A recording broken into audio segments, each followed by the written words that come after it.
জীবনে কি আর চলবে, গরুর হাট আর গরুর হাটই চলছে। আরে ভাই, আমার তো সারা দিন রাত ওই গরুর বাজারে কাটছে। সারাদিন ওই হাটে থাকছি আর রাত্রে খালি ঘুমানোর জন্য বাড়ি যাচ্ছি। আরে তুই খাওয়া দাওয়ার কথা বলছিস, থাম, আমি তোর বলছি। ওই গরু যখন ঘাস খাই তখন ওই ওই ঘাস খাওয়া দেখলে আমার পেট ভরে যায়, আর যখন পানি খাই তখন পানি দেখলে আমার পানির পিপাসা মিটে যায়। আরে ভাই, তুই এসব বুঝবি নি। না না না না, গরু মরু কিনতে যাইনি, শুধু দেখার জন্য যাই। আরে ভাই, যখন গরুর পাশে থাওয়া মারি তখন দিলটা খুশি হয়ে যায়। সারা দিন ওই গরু হাটে চলে আসছে, শুধু ঘুমানোর জন্য রাতে বাড়ি যাচ্ছি, আবার সকালে এটা হাটে চলে আসছে। এইভাবে জীবন যাচ্ছে। আস্তাগফিরুল্লাহ, আস্তাগফিরুল্লাহ, আস্তাগফিরুল্লাহ। দেখছো ছেলেটাকে কিভাবে দামি সময়টা নষ্ট করছে। না আছে দিনের চিন্তা, না আছে আখিরাতের চিন্তা, না আছে নামাজের চিন্তা। যখনই দেখি গরু, ছাগল, উট, ভেড়া, বাজার, কি জানি আজকাল যুব সমাজ কোন দিকে যাচ্ছে, শুধু গরুর বাজারের দিকেই যাচ্ছে। চলেন আশিক ভাই, ভাইটা একটু দিনমুখী করা যায় কিনা চেষ্টা করি। ভাই রেডি হয়, আমি চলে আসছি। আসসালামু আলাইকুম ওয়া রাহমাতুল্লাহি ওয়া বারাকাতুহু। ওয়ালাইকুম আসসালাম। ভাইয়ের নাম? ভাই না, আপনি জানেন না উগান্ডায় থাকো ওই ভাই তো? আরে না ভাই, মানে আপনার নাম কি? ও, আমার নাম তো হোসেন। হোসেন? অনেক সুন্দর নাম, মাশাআল্লাহ মাশাআল্লাহ। দেখেন হোসেন ভাই, দুনিয়ার কাজটা চলতেই থাকবে, সাথে যদি দিনের কাজটা হয়ে যায় তাহলে কত ভালো হয় বলেন তো। হোসেন ভাই বললে হয়তো বুঝবেন, আমার আপনার সফলতা আল্লাহ রাখছে দিনের ভিতরে। এই বিষয়ে কথা বলার জন্য আপনাদের মসজিদে একটা জামাতে, আপনি যদি চলেন ইনশাআল্লাহ অনেক ফায়দা হবে। জি, আপনার কথা তো সঠিক, কিন্তু আমার একটা ফোন আসছে, কথা বলা যাবে? জি অবশ্যই অবশ্যই। হ্যালো। কি অবস্থা, যাবি গরুর বাজারে? কি হয়েছে তোর আব্বার? আব্বার কিছু হয়নি। স্ট্রোক করেছে? পাগল নাকি? আব্বার কিছু হয়নি। 3বার স্ট্রোক করেছে। আব্বা ঘুমাচ্ছে। কান্না করছে? তোর আব্বা তাড়াতাড়ি হাসপাতাল নিয়ে যা। ভাই আমরা গেলাম, গেলে চল, না গেলে থাক। যা যা, তাড়াতাড়ি যা। কয়জন সাথে যাচ্ছি? আমরা 3 জন, তুই গেলে হবে 4 জন।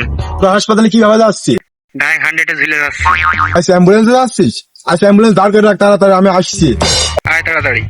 আচ্ছা ভাই, বিশাল বড় একটা ঝামেলা হয়ে গিয়েছে। কি ঝামেলা ভাই? ভাই, আমার বন্ধুর আব্বাটা 3বার হার্ট অ্যাটাক করেছে, জরুরি অ্যাম্বুলেন্সে হাসপাতাল নিয়ে যাচ্ছে, আমাকে যেতে হবে। ওহো, এ তো বিশাল বড় সমস্যা। হ্যাঁ ভাই, হ্যাঁ। আচ্ছা ভাই, তাহলে আপনি যান। ধন্যবাদ ভাই, চলে গেলাম, থাকেন, আল্লাহ হাফেজ। দেখতে আসেন ভাই, গরুর বাজারে যাওয়ার জন্য কত বড় মিথ্যে কথা বললেন আমাদের সাথে। উনি এটি জানে না ওনার ফোনের আওয়াজ আমাদের কান কমতে আসছে। ওনার বন্ধুর কোনো সমস্যা হয়নি, উনি হাসপাতালেও যাচ্ছে না, বরং গরুর হাটে যাচ্ছে, তাও ডায়াঙে ঝুলে। তো বাদ দেন আসিফ ভাই, আপনি তো জানেন প্রত্যেকবার কোনো না কোনো একটা তেরা ব্যক্তি এসে আমাদের মধ্যে ঢুকে যায়। আমার তো এটাও জানা আছে, সোজা আঙুলে ঘি না উঠলি আঙুল ব্যাগা করতে। চলেন আসিফ ভাই, বিসমিল্লাহ বিল্লাহ আগাই।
গরু দেখলাম, গরু একটা মনের মতন নাই, এবারে গরু একটা ভালো নাই।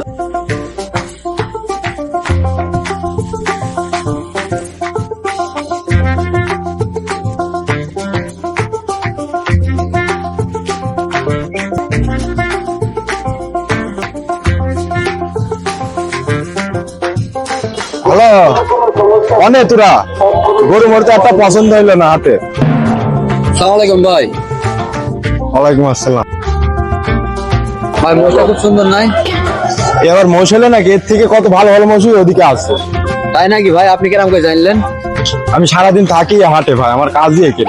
ভাই আপনি কি গরু বেচতে গেছেন? আরে না ভাই, কি বলেন, গরু বেচতে আসবো কেন? তাহলে কিনতে গেছেন নিশ্চয়ই? আরে না ভাই, আমি তো কিনতেও আসিনি। ভাই আপনার মূলত কাজটা কি? অফিস মফিস যান না? ঈদ সামনে, অফিস মফিস ছুটি, আপনি জানেন না? তাহলে আপনার তো কোনো কাজ নেই, এত ফ্রি তো?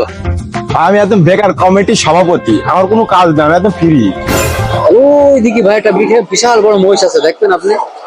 ওইদিকে বিশাল বড় মোষ, আমি জানিনি। এটা কথা বললেন আপনি? ভাই আছে, আপনি দেখতে চাইলে চলেন, দেখাচ্ছি।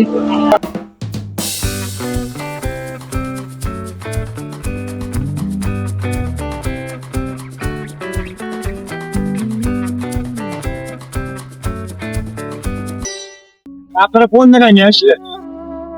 আরে তোমরা, সরি আপনারা হ্যাঁ আমরা। আপনারা গরুর বাজারের কথা বলছিলেন? হ্যাঁ আমরা এসে। আপনারা না সে মালের কথা বললেন, সে মাল কনে? হ্যাঁ মাল সব এর ভিতরে, নেকির মাল। যখন আপনি মসজিদে যাবেন, ইবাদত করবেন, আল্লাহর কাছে মাথা নত করবেন, ওর মধ্যে সব মাল, ওগুলো নেকির মাল। কথা তো সত্য। তাহলে চলেন ভিতরে যাওয়া যাক। ভাই আমার তো বাড়িতে বাজার করতে মিলে না, বাজার তো করতে মনে নেই, আমার তো যাইতে হবে। আপনি তো কিছুক্ষণ আগেই বললেন আপনার কোনো কাজ নেই। আপনি তো বেকার কমিটির সভাপতি, এখন তো দেখে তো রোজগার ছাড়া কোনো কাজ নেই। ভাই চলেন। झूठ की जमीन पर फरेब के ये सारे घर, इनमें रहने वाले तुम हो सफेद दिल पत्थर, जिम्मा है ये कुदरत का या खता तुम्हारी है, जो भी है सबब सो है पर सजा हमारी है।